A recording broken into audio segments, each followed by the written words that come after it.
आप सभी के लिए हमारी एक मसीह बहन ने अपनी बुलाहट से आप सभी के लिए प्रार्थना चैनल बनाई है, जहां आप सभी के लिए प्रार्थना किया करेंगी।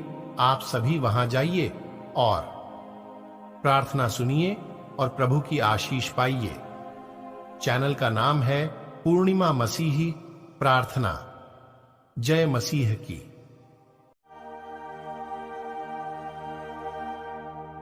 पहला पाठ समूएल अध्याय 7 पद संख्या 4, 5, 12, 14 से 16 तक। उसी रात प्रभु की वाणी नातान को यह कहते हुए सुनाई पड़ी, मेरे सेवक दाऊद के पास जाकर कहो, प्रभु यह कहता है, जब तुम्हारे दिन पूरे हो जाएंगे और तुम अपने पूर्वजों के साथ विश्राम करोगे, तो मैं तुम्हारे पुत्र को तुम्हारा उत्तराधिकारी बनाऊंगा और उसका राज्य बनाए रखूंगा।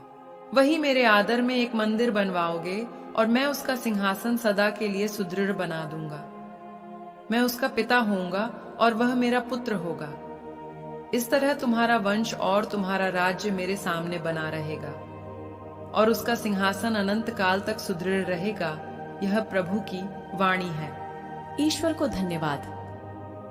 दूसरा पाठ रोमियो अध्याय 4 पद संख्या 13, 16, 18 से 22 तक। ईश्वर ने इब्राहिम और उनके वंश से प्रतिज्ञा की कि वे पृथ्वी के उत्तराधिकारी होंगे।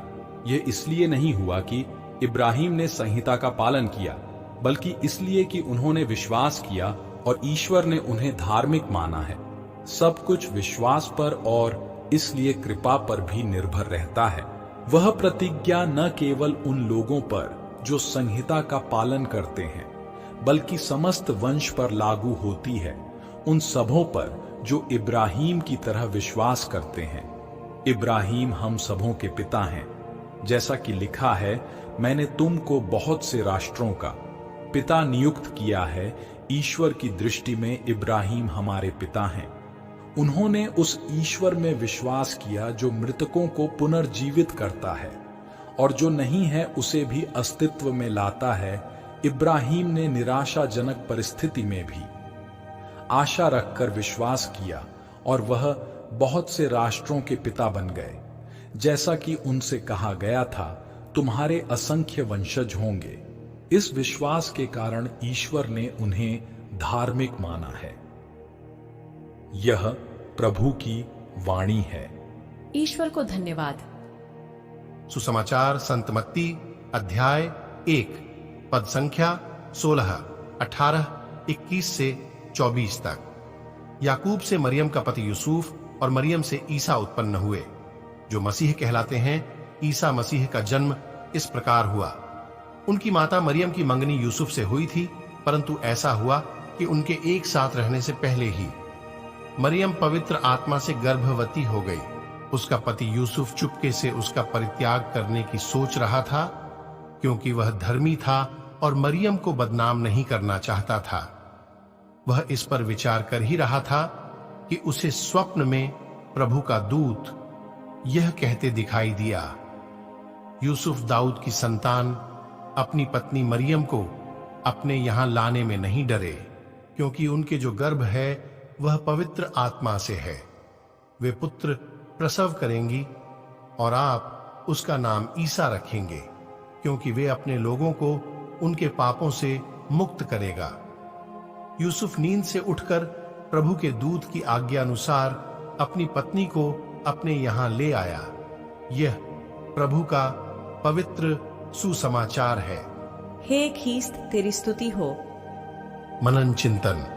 मेरे प्यारे विश्वासी भाई बहनों, आइए हम आज के वचनों पर मनन चिंतन करें। संत मत्ती तथा संत लूकस अपने सुसमाचारों में यीशु के बाल्यकाल का विवरण देते हैं। जब मत्ती संत यूसुफ के परिप्रेक्ष्य से यीशु के बचपन का विवरण प्रस्तुत करता है, तब लूकस उसे मरियम के परिप्रेक्ष्य से प्रस्तुत करता है। आज जब हम मरियम के पति यूसुफ की महानता का उत्सव मना रहे हैं, कलीसिया हमारे सामने संत मत्ती का सुसमाचार रख देती है। यूसुफ को अपनी पत्नी को बिना किसी शारीरिक संपर्क के गर्भवती होने की अजीब स्थिति का सामना करना पड़ा। फिर भी सुसमाचार लेखक का कहना है कि यूसुफ चुपके से उसका परित्याग करने की सोच रहा था, क्योंकि वह धर्मी था और मरियम को बदनाम नहीं करना चाहता था। यह यूसुफ की उदारता को दर्शाता है। यूसुफ की इस महानता को सुसमाचार में न्याय कहा गया है, इसलिए सुसमाचार उन्हें धर्मी कहता है। हमारी सोच के अनुसार न्याय का मतलब है किसी को वह देना जिसका वह हकदार है, लेकिन सुसमाचार में उदार व्यवहार को न्याय कहा जाता है। सुसमाचार के अनुसार समाज का प्रत्येक व्यक्ति उदारता का हकदार है।